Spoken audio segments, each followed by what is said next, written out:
नमस्कार, मैं Ashutosh Rana crime petrol के नए अध्याय शातिर क्रिमिनल में आप सभी का हार्दिक स्वागत करता हूं। इस श्रृंखला में हम ऐसे अपराधियों की बात करेंगे जिनकी कोई भी गतिविधियां अपराधियों जैसी नहीं होती है, मगर जब इनके अपराध सामने आते हैं तो बड़े बड़े अपराधी भी इनके सामने छोटे लगने लगते हैं। जब आप इनके क्राइम करने के तरीके को देखेंगे तो आपकी रूह तक कांप जाएगी कि इंसानी दिमाग किस तरह से आपको अचंभित करने की क्षमता रखता है। हमारे आसपास की दुनिया हर गुजरते दिन के साथ ज्यादा खतरनाक होती जा रही है। इस खतरनाक हो रही दुनिया में पुलिस ही हमारा एकमात्र सहारा है, जिससे हम उम्मीद करते हैं कि वो अपराधों को रोकेगी और अगर कोई अपराध हो जाता है तो वो उसे सुलझाएगी भी। लेकिन कई बार ऐसा होता है कि तमाम कोशिशों के बावजूद अपराधी पुलिस की पकड़ में नहीं आते हैं, क्योंकि ऐसे अपराधी अपराध करते हैं और अपनी पहचान छिपाकर सामान्य जीवन में घुल मिल जाते हैं। और ऐसे अपराधियों को ढूंढना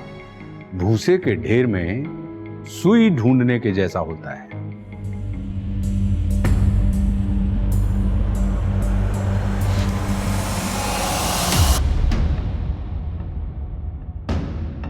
देखिए मिस्टर रजत, मैं आपकी कंडीशन को देख के ही आपको एडवाइस कर रहा हूं। आपका कैंसर 4th स्टेज में है।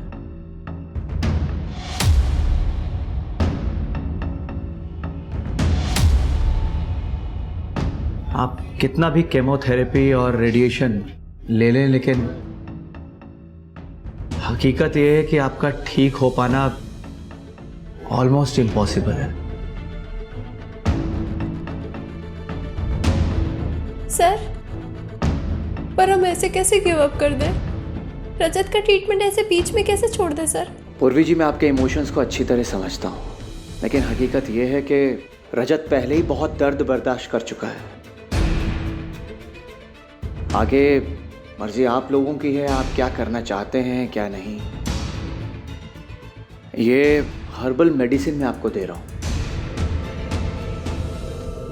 रजत के पेन के लिए। मेरी आपको सलाह होगी कि आप ऊपर वाले से दुआ करें, अच्छे की उम्मीद करें, लेकिन बुरे के लिए तैयार रहें।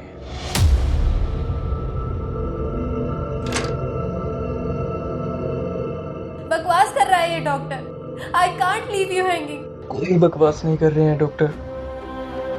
तुम्हें भी पता है पूर्वी कि मैं बचने वाला नहीं हूँ, फिर क्यों मेरे साथ तुम भी सफर करना चाहती हो? मुझे तुम्हारे लिए 100 गुना भी सफर करना पड़े ना तो भी मैं करूंगी। बच्चे कुछ पैसे तो क्या घर भी बेचना पड़े तो वो भी बेच दूंगी, पर मैं तुम्हें ऐसे अकेला नहीं छोड़ सकती रजत। तुम मेरे साथ नहीं रहना चाहते क्या?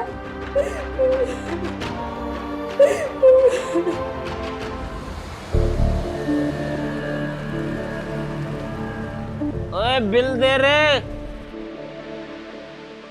लो भाई जी 650। भांग खाए हो कि लूट मची है? लूट लो। लूट किस बात की भाई जी? जो है सब लिखा है बिल में। अबे तू लाख रुपए लिख देगा तो क्या तुझे लाख रुपए दे दूंगा इस 2 कौड़ी के खाने के? ये पकड़, खाना सड़ा गला खिलाएंगे, पैसे पूरे मांगेंगे। अरे भाई जी, इतने की तो आप शराब पी गए। ओए जितना दे दिया उसी में तसल्ली कर। पर भाई जी रुको। ओए हट।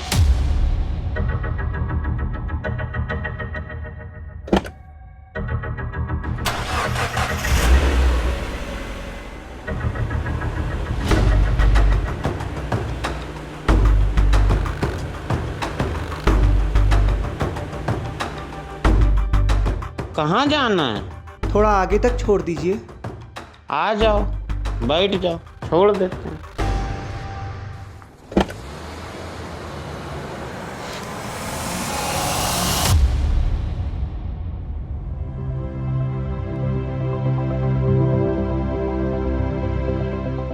ऑफ कोर्स रजत का इलाज हो सकता है। रजत को 4th नहीं 3rd स्टेज का कैंसर। विटामिन ट्रीटमेंट के बाद हम लोग कीमो स्टार्ट करेंगे। हाँ, बट आप लोगों को थोड़ा पेशेंस रखना पड़ेगा। हम रखेंगे सर, आप जैसे कहेंगे ना हम वैसे करेंगे। गुड।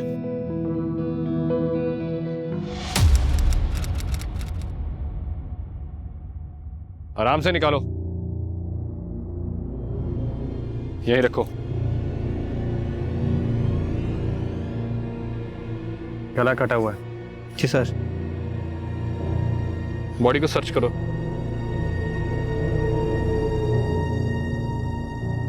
सर कोई मोबाइल या पर्स और ना ही कोई आईडी कार्ड। लगता है लुढ़के से फेंक दिया यहाँ। बॉडी को पोस्टमार्टम के लिए भेजो और इसकी फोटो क्लिक करो और आसपास के एरिया में लोगों को दिखाओ।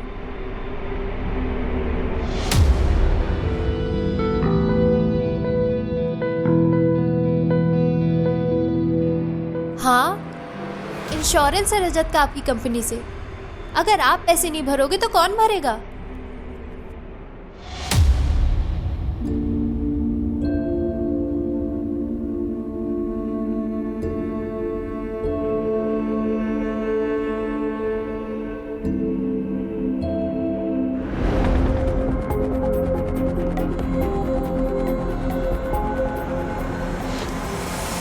रजत, क्या हुआ रजत को?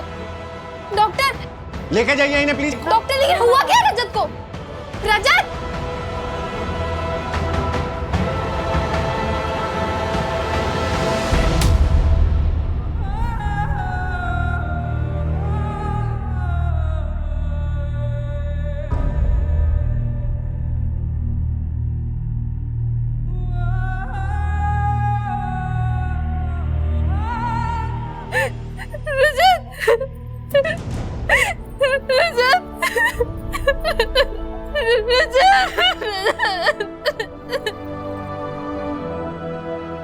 रजत को क्या हुआ?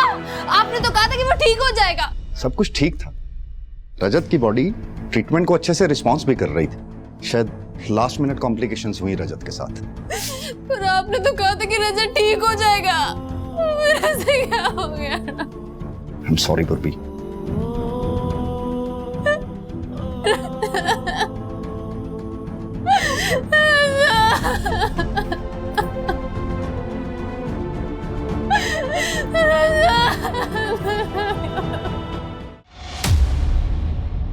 हाँ सर, मैं पहचानता हूँ इसको।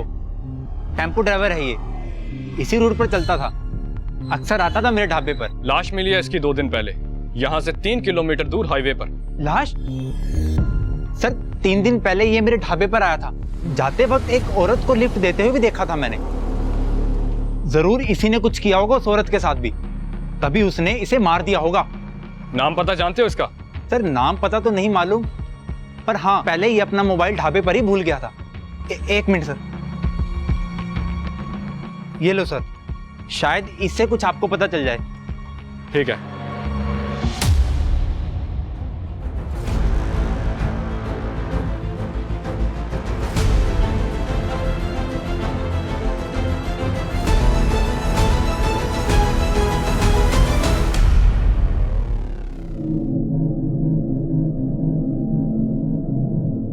आपकी बच्ची को अर्जेंटली हार्ट ट्रांसप्लांट की जरूरत है।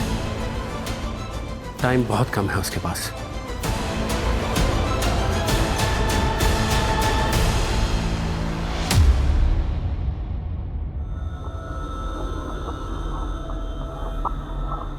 जी आप कौन? मेरी बेटी पीहू इस हॉस्पिटल में एडमिट है और आपके पिताजी की वजह से उसकी जान बचाई जा सकती है। कैसे? मेरी बेटी सिर्फ 8 साल की है और उसे हार्ट ट्रांसप्लांट की जरूरत है। डॉक्टर का कहना है कि आपके पिताजी का हार्ट उसे ट्रांसप्लांट किया जा सकता है। ये क्या बकवास कर रही हैं आप? मेरे पिताजी अभी जिंदा है। पर ब्रेन तो डेड है ना, और वो कभी रिकवर भी नहीं करेंगे। ये आप कैसे कह सकती हैं? और अगर ऐसा है भी तो मैं आपकी बेटी के लिए अपने पिताजी को मार दूं? देखिए, आप मेरी बात नहीं समझ रहे। आपके पिताजी ने तो पूरी जिंदगी जी ली, पर मेरी बेटी पीहू, वो तो सिर्फ 8 साल की है। उसके सामने उसकी पूरी जिंदगी पड़ी है। आपके पिताजी की मौत मेरी बेटी को जिंदगी दे सकती है। अरे कौन है ये औरत? भाई साहब, कौन है ये? आप कोई है यहाँ पे? बाहर निकालो इसे। मेरी कोई है यहाँ पे? जिंदगी आपके हाथ में है, प्लीज उसे बचा लीजिए प्लीज। भाई साहब प्लीज, लेके जाइए इसे। वो सिर्फ 8 साल की है, आप थोड़ा तो समझिए। उसकी पूरी जिंदगी पड़ी है। भाई साहब प्लीज मेरी बात सुनिए, प्लीज थोड़ा सोचिए। अब अंदर मत जाना।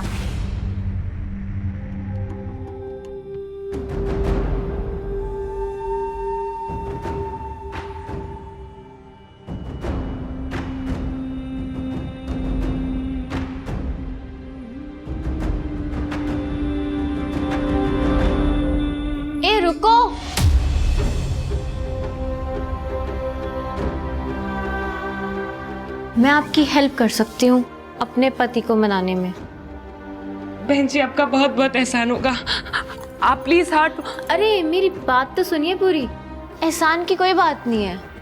आप पापा जी के हार्ट के बदले हमें सिर्फ 5 लाख रुपए दे दीजिएगा। 5 लाख? पर बहन जी इतने पैसे तो मेरे पास नहीं है,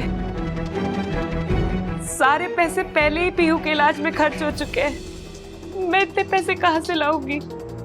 तो फिर रहने दो, बिना कुछ मिले मैं कैसे समझा पाऊंगी अपने पति को? नहीं नहीं सुनिए, मैं कुछ करती हूँ, मैंने अपने पति से बात करती हूँ, मुझे हार्ट चाहिए। ठीक है।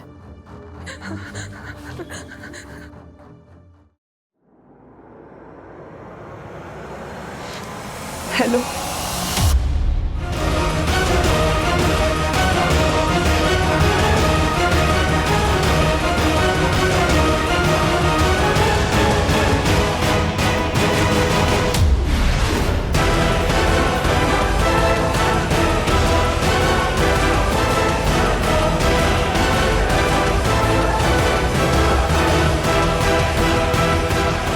सर, इन 8 मर्डर्स में एक बात कॉमन है, जब जब ये मर्डर हुए हैं एरिया के लोगों ने लाल सलवार सूट पहने एक औरत को देखा है गाड़ियों से लिफ्ट मांगते हुए।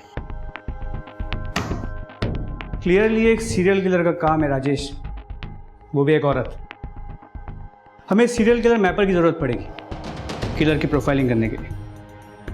अरेंज करो। सर, इन सारे मर्डर्स में किलर का मोडस ऑपरेंडी बिल्कुल सेम है, लेकिन इस सीरियल किलर ने सिर्फ 8 ही मर्डर किए हैं, इस बात में थोड़ा डाउट है। कैसा डाउट? सर ये देखिए, ये उन सारे मर्डर्स में से किया गया सबसे पहला मर्डर है और ये सबसे आखिरी। सर लेकिन दोनों ही मर्डर्स के मोडस ऑपरेंडी में कोई डिफरेंस नहीं है, बल्कि इस तरह की किलिंग्स में परफेक्शन आते आते आता है। और इन सारे मर्डर्स में परफेक्ट सिमिलरिटी देख के तो ये कह सकता हूं कि इतने मर्डर्स में इतनी सिमिलरिटी बिना प्रैक्टिस के पॉसिबल ही नहीं। मतलब तुम कहना चाहते हो कि इस सीरियल किलर ने इन मर्डर्स से पहले और भी मर्डर्स किए? जी सर। और सर आपका ये अंदाजा भी बिल्कुल सही है कि विक्टिम के गर्दन को गाड़ी में पीछे से बैठ के काटा गया।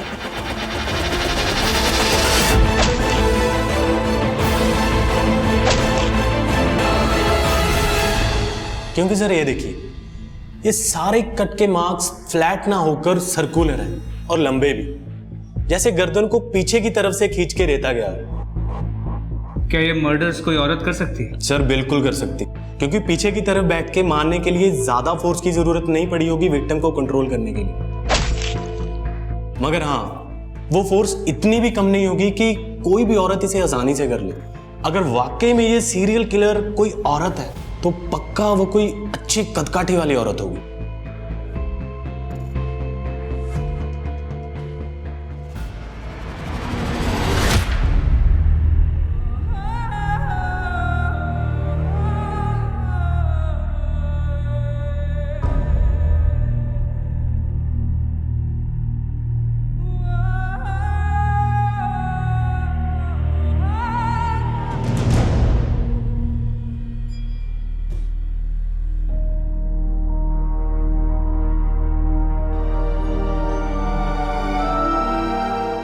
बेटा आखिरी बार उसे विदाई तो दे दे।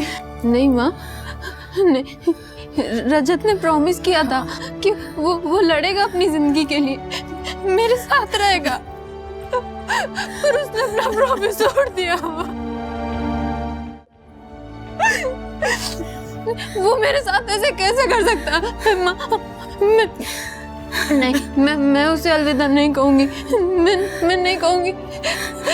विशाल ले जाओ अपने भाई को, ले जाओ रजत को यहाँ से, मैंने ले जाओ रजत को।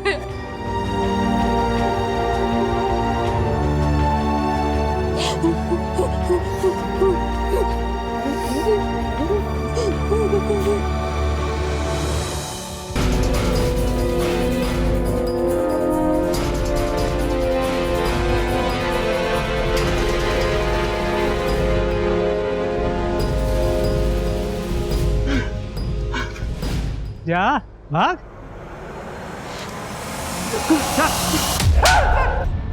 बोल।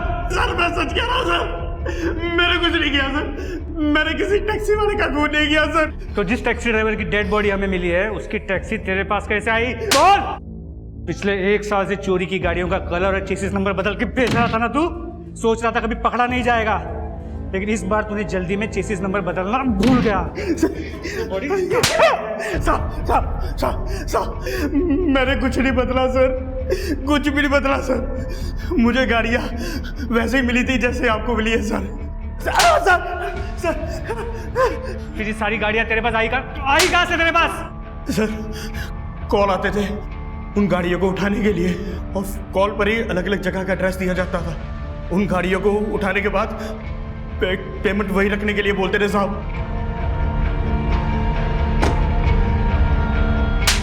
कौन करता था फोन? किससे बात होती थी तेरी? अलग अलग नंबर से फोन आता था साहब, एड्रेस बताने के लिए।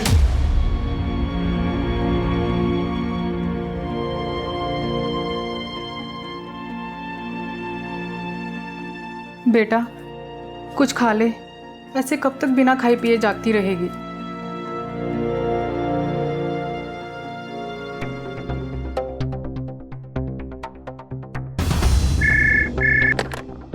हेलो, मैंने पहले भी आपको फोन किया है।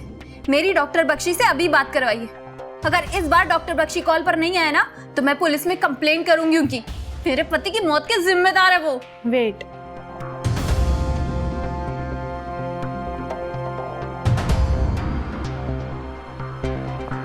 अब किस लिए फोन किया आपने यहाँ पे? आपको अच्छे से पता है कि मैंने आपको क्यों फोन किया है।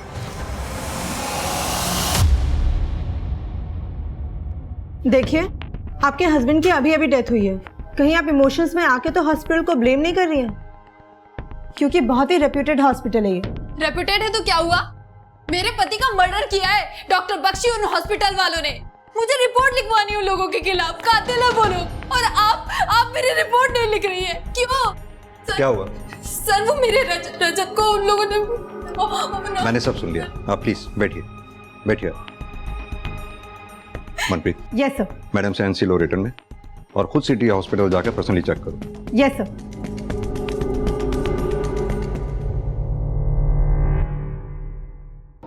मैम, रजत को बचाने के लिए हम जो कुछ कर सकते थे हमने वो सब कुछ किया, पर वो नहीं बच पाया। कैंसर तो आपको पता है कितनी अनप्रेडिक्टेबल सी बीमारी है, न जाने कब क्या हो जाए। झूठ बोल रहे हैं आप ये। रजत को कैंसर ने नहीं मारा, बल्कि आपने और आपके हॉस्पिटल ने मारा है।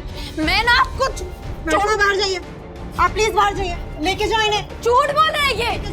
रजत को बचाने का वादा किया था इन लोगों ने। मैं छोड़ूंगी नहीं, मैं किसी को नहीं छोड़ूंगी। मैं किसी को भी नहीं छोड़ूंगी। देखिए रजत ना तो पहला ऐसा पेशेंट है जिसकी डेथ मेरे हॉस्पिटल में हुई है, और ना ही पूर्वी कोई पहली ऐसी रिलेटिव है जो इस तरह से हंगामा कर रही है। हाँ, रजत की मौत पे मुझे भी डाउट है। डाउट है? पूर्वी मुझसे पैसे मांग रही है रजत की मौत के हर जाने के तौर पर। डॉक्टर बख्शी, मेरे पास जितने भी पैसे थे वो सब रजत के इलाज में खर्च हो गए। मेरे पास कुछ भी नहीं है, मैं अपने खर्चे कैसे उठाऊं? आपको तो कंपनसेशन देना ही होगा, चाहे ऐसे या वैसे। जिस टाइम रजत की डेथ हुई ठीक उससे लगभग आधा घंटा पहले मेरे डॉक्टर्स ने राउंड किया। रजत वाज परफेक्टली फाइन। उसके आधे घंटे के अंदर अंदर न जाने ऐसा क्या हुआ कि रजत की डेथ हो गई। पर उस टाइम पूर्वी अकेली थी मैम रजत के साथ रूम में। इंटरेस्टिंग। पता है मनप्रीत, पैसा आदमी से कुछ भी करवा सकता है, तो फिर ये पूर्वी क्या चीज है? इसका बैकग्राउंड चेक करो। Yes sir. और वो हॉस्पिटल में कुछ सस्पिशियस मिला क्या? सर हॉस्पिटल में तो कुछ सस्पिशियस नहीं मिला, लेकिन डॉक्टर बख्शी वो शायद जितना अच्छा खुद को दिखाते हैं उतने अच्छे वो है नहीं। अगर तुम्हें लगता है कि डॉक्टर बख्शी के साथ कुछ गड़बड़ है तो डॉक्टर बख्शी और हॉस्पिटल दोनों को इन्वेस्टिगेट करो। Yes sir.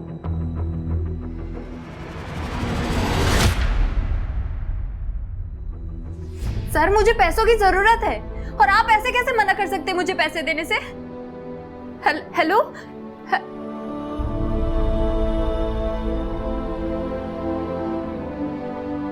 आप ठीक हो भाभी? बैठिए, थोड़ा पेशेंस रखिए भाभी, सब ठीक हो जाएगा। ऐसे गुस्सा करोगे तो आप खुद का ही नुकसान करोगे भाभी।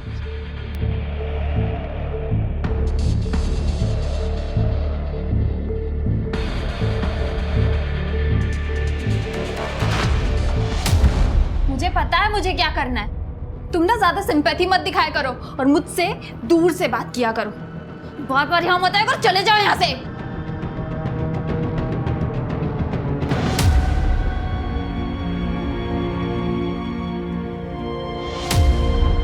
आप बात को समझ नहीं रही हैं मैडम। हॉस्पिटल में जगह नहीं है दूसरे पेशेंट्स के लिए, और आपकी बेटी का एक ही इलाज है, हार्ट ट्रांसप्लांट, और वो आप अरेंज नहीं कर पा रही हैं।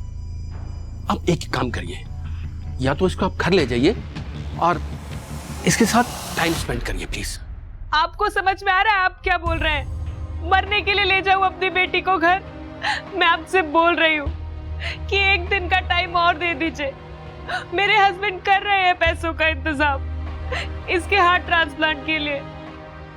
आप समझ क्यों नहीं रहे हैं? बस एक दिन, या तो आप हार्ट अरेंज करिए या फिर इसको आप घर ले जाइए प्लीज।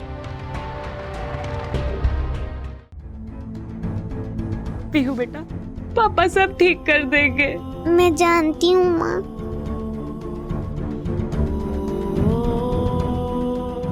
मेरा बच्चा। ज्ञान के मर्डर केस में हमारे पास एक ही सस्पेक्ट है, वो ढाबे वाला वीरू, जिसका झगड़ा हुआ था ज्ञान के साथ। ओए जितना दे दिया उसी में तसल्ली कर। अरे पर भाई जी रुको। ओए हट। बाकी पुलिस स्टेशन से कुछ पता चला? हाँ सर, हाईवे पे हो रही लूटपाट की गैंग के बारे में पता किया। गैंग के बारे में क्या पता चला? सर गैंग के बारे में कुछ खास पता नहीं चला, लेकिन पिछले 1-2 सालों में कई पुलिस स्टेशन में ज्ञान जैसे ही सिमिलर मर्डर केसेस रिपोर्ट हुए हैं, जिनमें से ज्यादातर विक्टिम की पहचान नहीं हो पाई है सर। और जिन 1-2 विक्टिम की पहचान हुई भी थी, उनके केस को रैंडम लूटपाट की केस की तरह इन्वेस्टिगेट किया गया। अगर ये ढाबे वाला वीरू उस ज्ञान को नहीं पहचानता और उस लाल सूट वाली औरत के बारे में हमें नहीं बताता, तो हम भी शायद इस केस को एक रैंडम केस की तरह ट्रीट कर रहे होते। सर अब क्या करें?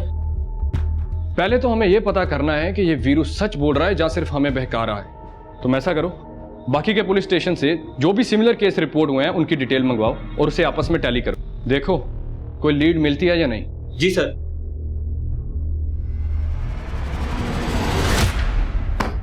सर 12 केसेस हैं ज्ञान के जैसे। 12 केस तो रिपोर्ट हुए हैं तेजिंदर, क्या पता कितने केस रिपोर्ट ही नहीं हुए होंगे। मॉडस ऑपरेंडी को देखकर तो यही लग रहा है कि कोई गैंग एक्टिव है हाईवे पर। और सर वो औरत जो ज्ञान के साथ देखी गई थी? 2 ही पॉसिबिलिटी हैं, या तो वो औरत विक्टिम को फंसा के गैंग के पास लेके जाती होगी, या फिर उसने खुद मर्डर किए होंगे।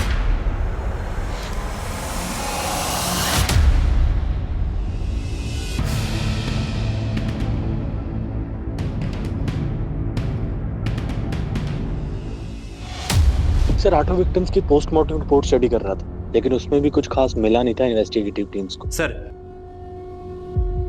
हाईवे पर एक औरत की डेड बॉडी मिली है।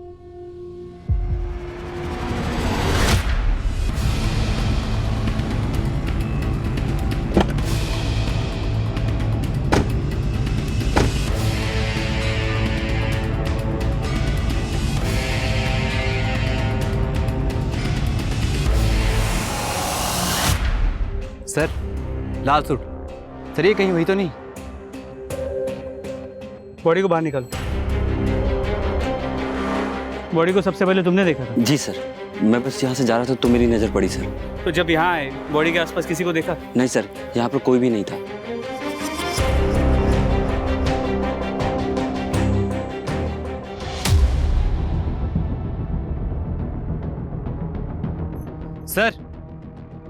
सर इसका नाम प्रतिमा सागर है, और सिर्फ इसकी आईडी नहीं, इसके पर्स से और भी देखिए क्या क्या मिला है।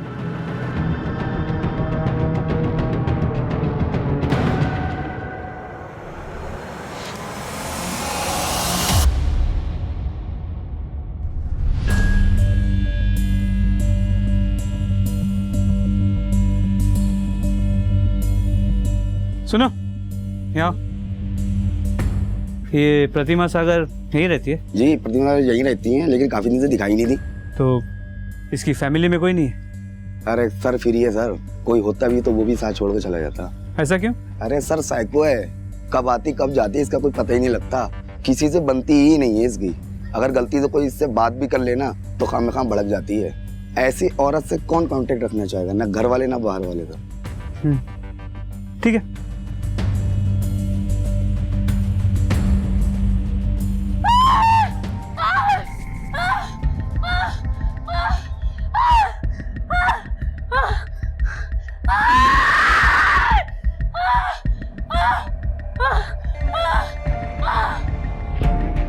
मुझे तो अभी भी यकीन नहीं हो रहा रीवा कैसे मान गई आपकी बात, जो डिलीवरी के लिए हॉस्पिटल की बजाय ये होम बर्थ का ऑप्शन चुना, जबकि उसकी प्रेगनेंसी पहले से इतनी कॉम्प्लिकेटेड है। मान गई, क्योंकि ये कॉम्प्लिकेशंस वगैरह ना सब डॉक्टरों के बनाए हुए फतूर हैं। अरे हॉस्पिटल लेके जाएंगे तो वो चीर फाड़ करेंगे सिर्फ पैसा बनाने के लिए। वैजी ने दवाई दी है ना, उससे सब ठीक हो जाना है, तू चिंता मत कर। रीवा का बच्चा अटक गया है, उसको हॉस्पिटल ले जाना पड़ेगा।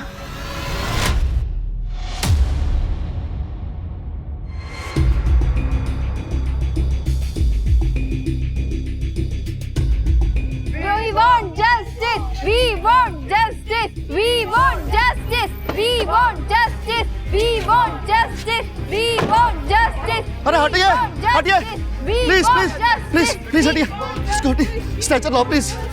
We want justice. We want justice.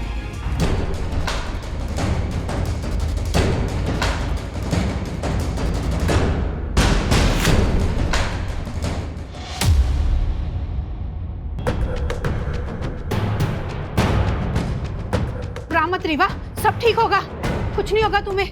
हम हॉस्पिटल में है ना, हौसला रख, सब ठीक होगा रीवा।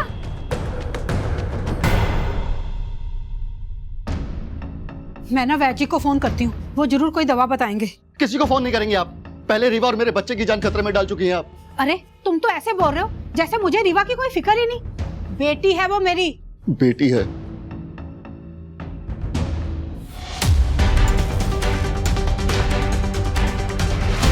ये रहे तुम्हारे पैसे। लेट कर दिया तुमने, अब कुछ नहीं हो सकता। डैडी जी गुजर गए। कुछ नहीं हो सकता मतलब?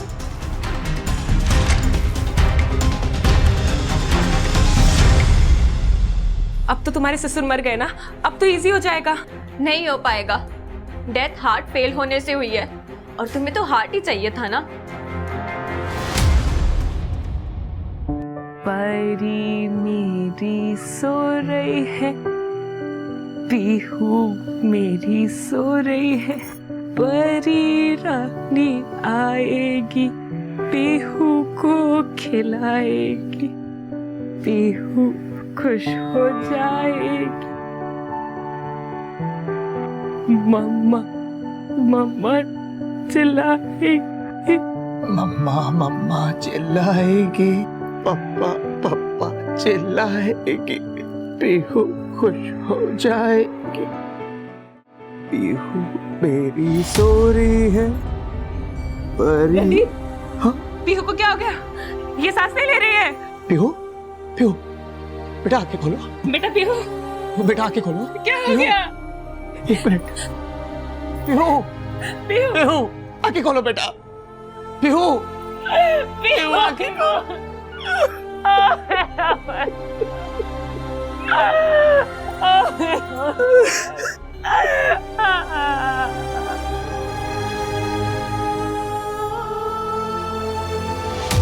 सारे प्रूफ्स प्रतिमा को हमारी सीरियल किलर बता रहे हैं, लेकिन मुझे कुछ सही नहीं लग रहा।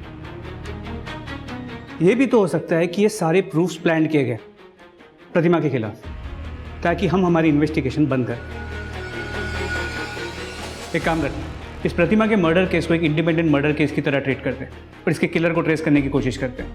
एक बार ये किलर हाथ में आ गया तो प्रतिमा की असली कहानी भी सामने आ जाएगी। प्रतिमा की बॉडी हमें यहाँ मिली, तुम उस तरफ जाके पूछताछ करो, हम लोग इस तरफ देखते हैं। हो सकता है प्रतिमा के केस में कोई नया लीड मिले। ठीक है सर।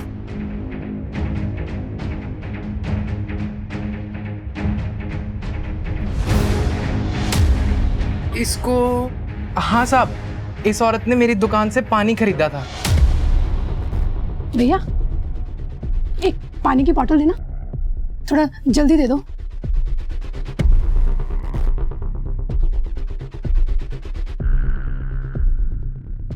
मैडम कौन है वो?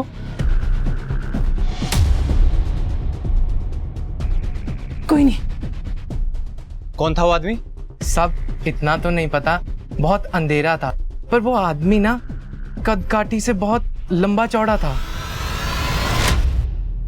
यानी कि मेरा शक सही था, कोई तो प्रतिमा का पीछा कर रहा था। उसी ने प्रतिमा को मारा और उसकी बॉडी पे सीरियल किलर होने के प्रूफ प्लांट करके खुद गायब हो गया। सर लग तो ऐसा ही रहा है। दुकानदार के डिस्क्रिप्शन के हिसाब से पीछा करने वाले की कदकाठी हमारे सीरियल किलर की प्रोफाइल से मैच कर रही है। प्रतिमा के मोहल्ले में जाके पूछताछ करो। देखो किसी ने कोई सस्पिशियस आदमी या औरत प्रतिमा के घर के पास देखा है कि जो कोई भी प्रतिमा को फॉलो कर रहा था वो प्रतिमा के अजीब बिहेवियर के बारे में जानता, पर वो ये भी जानता था कि प्रतिमा के आगे पीछे कोई नहीं है। इसीलिए उसने प्रतिमा को हमारी सीरियल किलर बनाकर हमारी इन्वेस्टिगेशन को भटकाने की कोशिश की। हमें एक बहुत ही डेंजरस और स्मार्ट सीरियल किलर को ट्रेस करना है। हमें उसे जल्द से जल्द पकड़ना होगा। न जाने वो अपना अगला शिकार किसे और कहाँ करे। सर जिस पुलिस स्टेशन के ज्यूरिसडिक्शन में डेड बॉडीज मिली थी वो सभी हाई अलर्ट पर हैं। अलर्ट पर ही रखो उन्हें। सीरियल किलर आजाद घूम रहा है, जल्दी नहीं पकड़ा गया तो और भी मर्डर होंगे। Okay sir. पुलिस की दोनों टीमें सही रास्ते पर थी। एक खतरनाक सीरियल किलर जो उनसे अभी तक हमेशा एक कदम आगे था, उसे पकड़ने में पुलिस को एक बड़ा सुराग मिला कि सीरियल किलर कोई औरत नहीं बल्कि एक पुरुष था जो प्रतिमा का पीछा भी कर रहा था। सिर्फ ब्रेक थ्रू ही नहीं बल्कि पुलिस टीम का यह अंदाजा भी सही था कि जब तक इस सीरियल किलर को वो रोक नहीं पाते हैं तब तक और भी बहुत कुछ होने वाला है इस केस में। डेड बॉडी मिलने में थोड़ा वक्त लगेगा, तब तक आप घर जाइए, मैं आता हूं। जी मैंने सुना आपकी बीवी के बारे में। इन हॉस्पिटल वालों ने आपकी बीवी और बच्चे दोनों को मार दिया ना, जैसे मेरे रजत को मारा था। देखिए, आप हमें प्लीज अकेला छोड़ दीजिए। वी आर इन पेन, हम बहुत दुखी है, प्लीज चलो।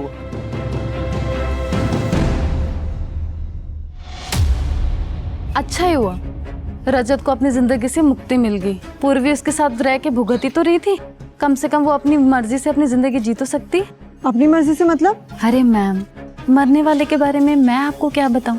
रजत को कैंसर होने से पहले ही उसने अपने भाई विशाल को अपनी मम्मी पापा के घर भेज दिया था। अब रजत के मरने के बाद वो जब चाहे अपनी मर्जी से आता जाता है। मुझे तो ये लगता है विशाल और पूर्वी के बीच कुछ। सिटी हॉस्पिटल के रिकॉर्ड में एक चीज बहुत ऑड है। क्या? शहर के बड़े बड़े और फेमस हॉस्पिटल्स में भी इतने ऑर्गन ट्रांसप्लांट नहीं हो रहे हैं जितने इस सिटी हॉस्पिटल में हो रहे हैं। इनफैक्ट पूर्वी के हस्बैंड रजत, उसके भी ऑर्गन ट्रांसप्लांट वही हुए थे। और सर पूर्वी, उसके बारे में हमें ये पता चला है। ये देखिए, ये तो रजत के इंश्योरेंस के पेपर है। बिल्कुल। और आप रजत की इंश्योरेंस को क्लेम करना चाहती हैं, वो भी जल्द से जल्द। हाँ तो इसमें गलत क्या है? मेरे पति के नाम पे इंश्योरेंस था और अब उसकी डेथ हो गई है। क्लेम नहीं करूंगी तो क्या करूंगी? गलत? इसमें कोई गलत नहीं है, बल्कि आपके और आपके देवर विशाल के बीच में जो भी कुछ चल रहा है, क्या वो सही है? क्या चल रहा है मेरे और विशाल के बीच में? कहना क्या चाहते हैं आप? यही कि आपके और विशाल के बीच में जो कुछ भी चल रहा था, इसी वजह से रजत ने विशाल को उसके माँ बाप के पास भेज दिया था, क्योंकि उसे शक था। बकवास कर रहे हैं आप ये। रजत ने विशाल को यहाँ पर सिर्फ पढ़ाई करने के लिए बुलाया था, मगर वो यहाँ आकर कुछ ज्यादा ही बिगड़ गया था। मेरे साथ फ्रेंडली होने की कोशिश कर रहा था, इसलिए मैंने रजत को बोला था विशाल को वापस मम्मी पापा के पास भेजने के लिए। और ये डॉक्टर बख्शी से कॉम्पनसेशन के लिए ब्लैकमेलिंग कर रहा है। मैंने कोई ब्लैकमेलिंग नहीं की है सर। मैंने सिर्फ उनसे ये कहा था कि उन्हें रजत की मौत का हर्जाना भरना पड़ेगा, और डॉक्टर बख्शी इस बात का बतंगड़ बना रहे और कुछ नहीं कर रहे सर।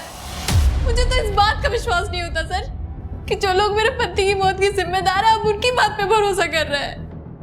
पूर्वी जी, हमें आपके बारे में कुछ बातें पता चली थी तो हमने आपसे पूछताछ की। हमें डॉक्टर बख्शी और उनके हॉस्पिटल के बारे में कुछ बातें पता चली हैं, उनसे भी पूछताछ करेंगे। मेरा बेटा 29 साल का था। आज तक अपेंडिक्स के अलावा उसे कभी हेल्थ प्रॉब्लम नहीं हुई, और उसी के लिए हम सिटी हॉस्पिटल में उसको लेकर गए थे, मगर वो जिंदा वापस ना आ सका। क्या आपने अपने बेटे के ऑर्गन्स डोनेट करने के लिए कुछ पेपर्स पे साइन किया था? मैम, इलाज के दौरान उन्होंने हमसे इतने पेपर साइन करवाए, हो सकता है बीच में कोई ऐसा पेपर रख दिया हो। हमें इसके बारे में कुछ मालूम नहीं है।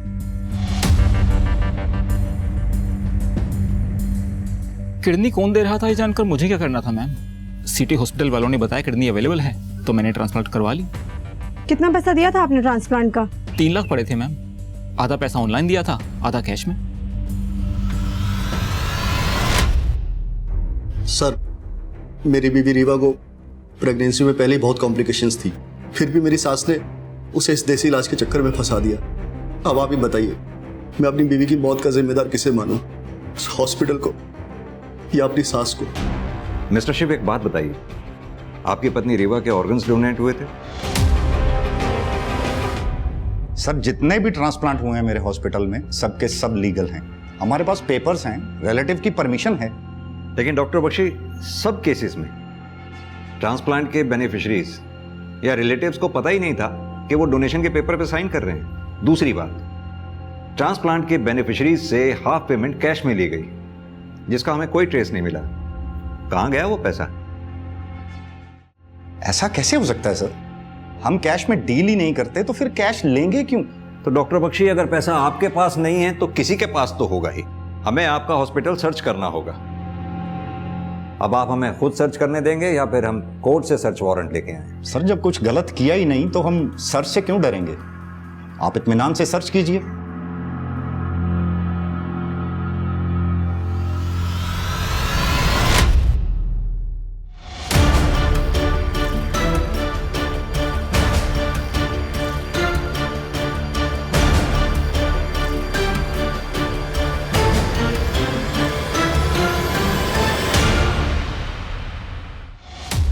हाँ तो राधा कुमारी जी, हॉस्पिटल के ऑर्गन डोनेशन ट्रांसप्लांट के सारे गड़बड़ केसेस तुम ही हैंडल करती हो, क्यों और कैसे? हॉस्पिटल में कोई और नर्स नहीं है क्या? सर, मेरा यकीन कीजिए, मैंने किसी को कुछ नहीं किया। मैं तो सिर्फ ऑर्गन डोनेशन के पेपर पर रिश्तेदारों की सिग्नेचर लेती थी। धोखे से? ये सारा उसका आइडिया था। वो पहले से ही जानता था कि कौन सा पेशेंट कब बनने वाला है। वो बस मुझे नाम मैसेज कर देता था और मैं सारे पेपर वर्क कंप्लीट कर लेती थी। सब बताए गए पेशेंट के मरने के बाद जिन्हें ऑर्गन चाहिए होते थे, मैं उनसे कैश लेके उसे 70% दे देती थी। मुझे तो सिर्फ 30 ही मिलता था सर।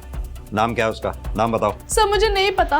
वो सिर्फ मुझे पेशेंट का नाम मैसेज करता था और पैसे कहाँ छोड़ने हैं वो एड्रेस मैसेज करता था। जब तुम उसे जानती तक नहीं हो, इतना दावे के साथ कैसे कह सकती हो कि वो मेल था? सर, मैंने तो सिर्फ आइडिया लगाया है। वो औरत है कि मर्द मुझे नहीं पता। देखो राधा, इतना बड़ा कांड तुम अकेले तो कर नहीं सकते। शराफत से ये बताओ, इस इतने बड़े कांड में हॉस्पिटल का कौन कौन स्टाफ मेंबर तुम्हारे साथ शामिल है? सर, गार्ड रमेश और वार्ड बॉय सुखविंदर। सर, मेरा कोई कसूर नहीं है, मुझे छोड़ दीजिए, मैं बेगुनाह हूँ सर।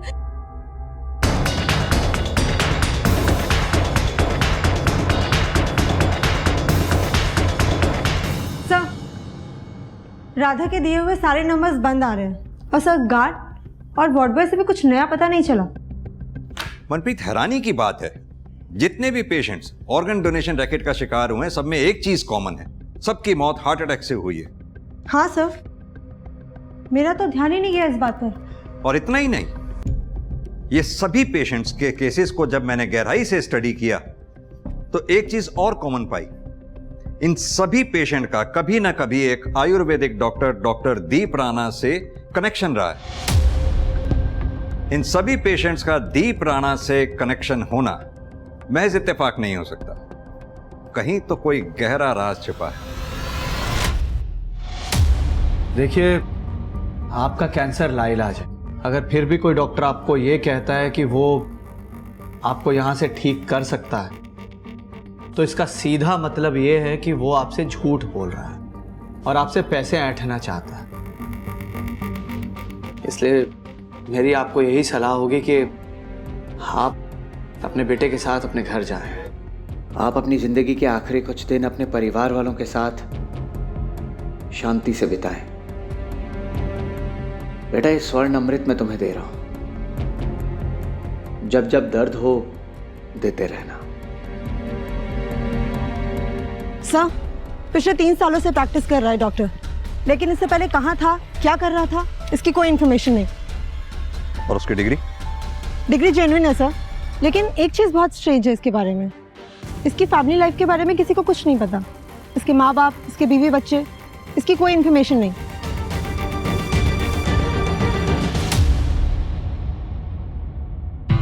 क्या बात डॉक्टर साहब, भागने की तैयारी हो रही है? इंस्पेक्टर साहब, आप लोग यहाँ, और ये आप क्या कह रहे हैं? आई होप कि आपने सुना होगा कि सिटी हॉस्पिटल में कई सारे पेशेंट्स की मौत हार्ट अटैक से हो गई, और तो और उनके ऑर्गन्स भी डोनेट धोखे से करवाए गए। और डॉक्टर साहब, ताज्जुब की बात तो ये है कि सभी पेशेंट्स आपके हैं।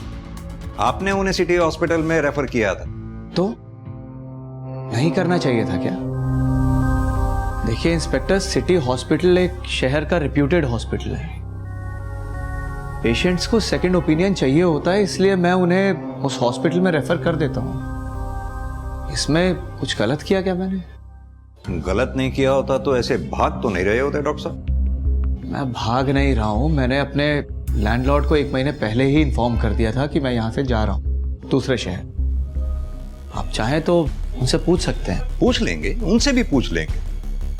फिलहाल आप ये बताइए कि आप यहाँ 3 साल से प्रैक्टिस कर रहे हैं। 3 साल पहले आप कहाँ थे, क्या कर रहे थे, इसका कोई रिकॉर्ड क्यों नहीं? 1 मिनट।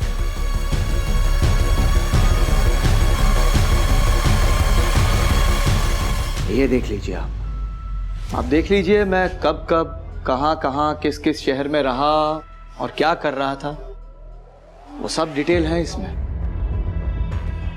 ठीक है डॉक्टर साहब, फिलहाल हम ये डॉक्यूमेंट्स लेकर जा रहे हैं वेरिफिकेशन के लिए। लेकिन हाँ, जब तक हम कहें नहीं ये शहर छोड़कर जाइएगा नहीं। चलो मनप्रीत।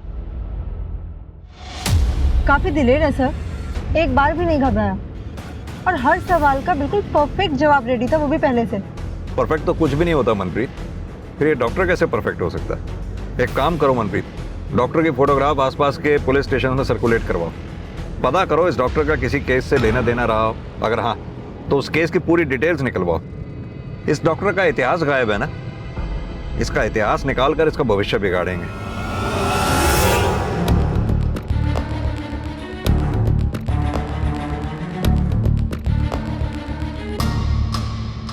सर, हम उस सीरियल किलर को कभी ढूंढ नहीं पाए। हमने अपनी पूरी कोशिश की। उस सीरियल किलर ने अपनी एक विक्टिम प्रतिमा को सीरियल किलर बनाकर हमारे सामने प्रोजेक्ट करने की कोशिश भी की। हमने प्रतिमा के एक पड़ोसी से उस किलर की आधी अधूरी स्केच बनवाई थी। सर ये देख। तो इस स्केच से कोई हेल्प नहीं मिली आपको? नहीं सर, हमें प्रतिमा के घर में एक अनजान आदमी के फिंगरप्रिंट्स भी मिले थे, लेकिन हमारे पास कोई सस्पेक्ट था नहीं जिसके साथ वो फिंगरप्रिंट्स मैच कर सकते। सर, अब आपके पास एक सस्पेक्ट है तो ट्राई करके देखते हैं। नहीं वर्मा जी, ऐसे डॉक्टर दीप राणा के फिंगरप्रिंट्स नहीं ले पाएंगे। वो बहुत होशियार है, डेंजरस भी। हमें उसके फिंगरप्रिंट्स उसकी नॉलेज में डाले बिना लेने होंगे। सर वो कैसे करेंगे? मनप्रीत, एक सर्च वारंट निकलवाओ। Yes sir.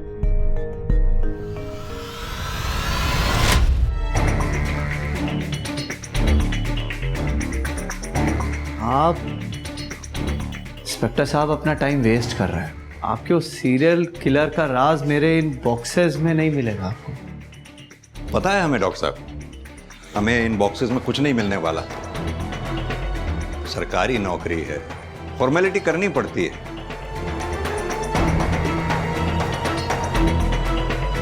चलो भाई, हो गया बस। ठीक है डॉक्टर साहब, जल्दी मुलाकात होती है। चलो मनप्रीत।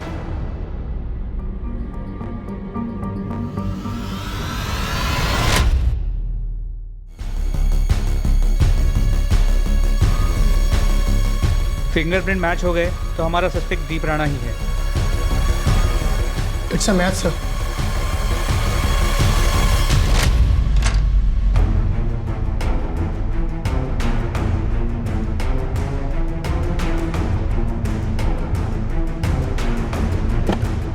मैं क्रिमिनल कोई शौक से नहीं बना हूं। मेरी बच्ची जब हॉस्पिटल में थी तो किसी को भी उसकी जान की परवाह नहीं थी। सबको बस पैसा ही चाहिए था। मैं पैसे भी ले आया था पीहू के हार्ट ट्रांसप्लांट के लिए, मगर ट्रांसप्लांट होने से पहले ही वो बुढ़ा हार्ट अटैक से मर गया।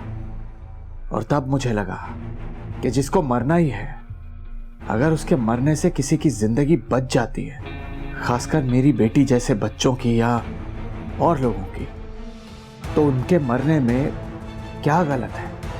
इसलिए मैंने डॉक्टर बनने की सोची।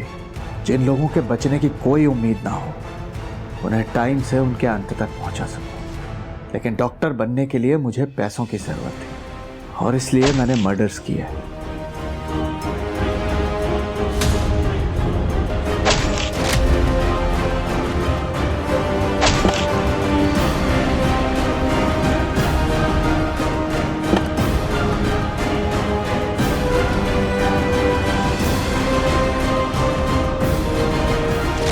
जब मैं डॉक्टर बन गया तो शांति से मरने में लोगों की हेल्प करने लगा। मैंने उन्हें बिना दर्द के और बिना तड़पाए मुक्ति दी, अपनी दवा से, जिसे पीकर उनका दिल धीरे होते होते आखिरकार बंद हो जाता था। मेरी बेटी को तो नहीं बचा पाया मैं, लेकिन हाँ, मेरी बेटी के ही जैसे ना जाने कितने ही लोगों को जिंदगी मैंने दी है। दूसरों को मारकर खुद को भगवान समझ बैठा है। कितने ही निर्दोष लोगों की जान ली है तूने, उन टैक्सी वालों की, उस प्रतिमा की। न जाने ऐसे कितने पेशेंट्स जिसमें से कई बच भी जाते अगर तू बीच में नहीं आता तो। कैसे बच सकते थे इंस्पेक्टर साहब? पैसे देकर, हाँ, दोनों हाथों से भर भर के पैसे देते और जिंदगी खरीद लेते। लेकिन मेरे एक सवाल का जवाब दीजिए आप लोग, उन लोगों का क्या जिनके अपने उन्हीं पैसों की कमी से मर जाते हैं? उन लोगों का क्या? अपनी पापों का ठीक रहा, अपनी बेटी की मौत के ऊपर मत डाल। 2012 से तूने 108 लोगों को मारा है। अगर सिर्फ डॉक्टर बनने के लिए पैसों की बात होती ना तो कब का रुक गया होता, मगर तू रुका नहीं। तो ये मुक्ति दे के मसीहा बनने की कहानी किसी ऐसे को सुनाना जो तुझे जानता ना हो, हमें नहीं। जगतार, लेके जाओ उसे।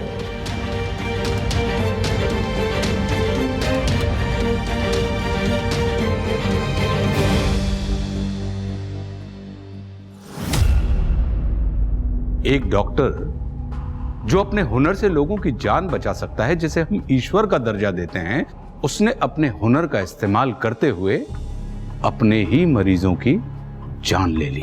कोर्ट ने आईपीसी की धारा 302, 304 और 120B के तहत डॉक्टर दीप राणा को मानवता के खिलाफ किए गए उसके जघन्य अपराध के लिए फांसी की सजा सुनाई। अक्सर यह होता है कि किसी के साथ हुआ अन्याय है उसे अपराध की ओर धकेल देता है, फिर वो इंसान खुद के द्वारा किए गए अपराधों को न्याय की तरह देखने लगता है। आंख के बदले आंख हर किसी को अंधा बना देगा। यह केस इस बात का सबसे बड़ा प्रमाण है। इतने सारे पीड़ित थे इस केस में क्योंकि एक आदमी को लगा कि यह उसकी बेटी का बदला है। बदले की भावना हम मन में रखकर सालों साल अपने जख्मों को खुद कुरेदते रहते हैं। ऐसे जख्म जो वक्त की मरहम से ठीक हो जाने थे, बदले की इच्छा से वो जख्म बार बार उभर कर सामने आने लगते हैं। बदला कभी भी किसी गलत को सही नहीं कर सकता है। इस बात को जो जितने जल्दी समझ लेता है उसकी जिंदगी उतनी ही आसान हो जाती है। अब मैं आशुतोष राणा विदा लेता हूं आपसे। मैं फिर मिलूंगा आपसे एक ऐसी ही कहानी के साथ जो आपको रखेगी सतर्क और जिंदगी को सुरक्षित। तब तक अपना और अपनों का ख्याल रखिए और देखते रहिए क्राइम पेट्रोल सतर्क। जय हिंद।